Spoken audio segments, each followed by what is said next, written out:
Magandang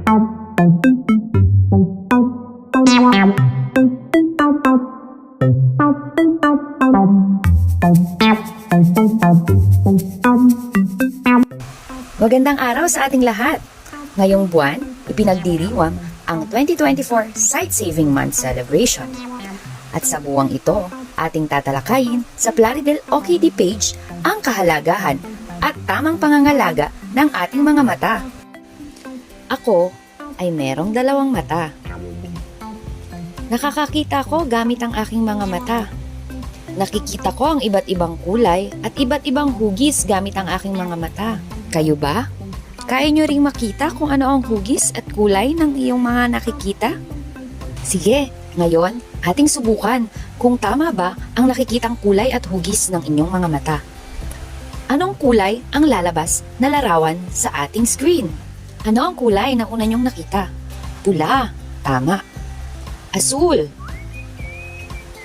dilaw, kahel, lila, berde, rosas, itim, at kayumanggi. Tama, ano namang hugis ito? Bilog, hugis puso, tatsulok, parihaba, at parisukat. Ang mga mata ay ginagamit din upang makita ang mga bagay na ating sinusulat, binabasa, at pinipinta. Nakikita ko ang magagandang tanawin gamit ang aking mga mata. Nakikita ko rin ang mga tao at ang mga nangyayari sa paligid gamit ang aking mga mata. Paano mo aalagaan ang iyong mga mata? Una, huwag manood o gumamit ng cellphone ng matagal. 2 oras na screen time lamang dapat bawat araw. Iwasan din ang madalas na paggamit ng cellphone at computer. Huwag ilalapit ang mga mata kapag gumagamit nito. Gumamit ng anti-glare na salamin sa mata kung gagamit ng TV, cellphone, laptop, or computer. Iwasan ang madalas na paglapit ng mga mata sa maliliwanag na bagay.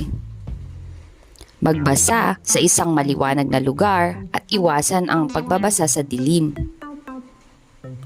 Huwag hawakan ng mga mata pag ang kamay ay madumi at laging maghugas ng kamay. Huwag kuskusin ang mata, patingnan sa nakatatanda pag ito ay nangangati. Linisin ang mata gamit lamang ang malinis na tubig. Magsuot ng sunglasses kapag mataas ang sikat ng araw. Ipahinga ang mga mata, matulog sa tamang oras. 7 hanggang 8 oras dapat ang naitutulog ng mga bata. Kailangan nating kumain ng mga pagkaing mayayaman sa vitamina A, kagaya ng mabeberdeng gulay, prutas, carrots, spinach, at kalabasa. Huwag maglaro o ilapit ang matutulis na bagay malapit sa mata. Mag-ehersisyo ng mata.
Gumamit ng eye goggles kapag maglulubog sa tubig tuwing naglalangoy.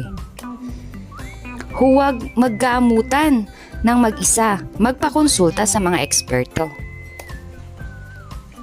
Kaya kong alagaan ang aking mata. Kayo ba kaya nyo rin? Sige nga, alamin nga natin kung meron kayong natutunan sa ating video. Sabihin ng tama kung ang larawan ay nagpapakita ng tamang gawain sa mga mata. Mali naman kung hindi.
Salamat sa inyong pakikinig. Sana ay meron kayong natutunan at maalagaan nyo ng maayos ang inyong mga mata. Thank you!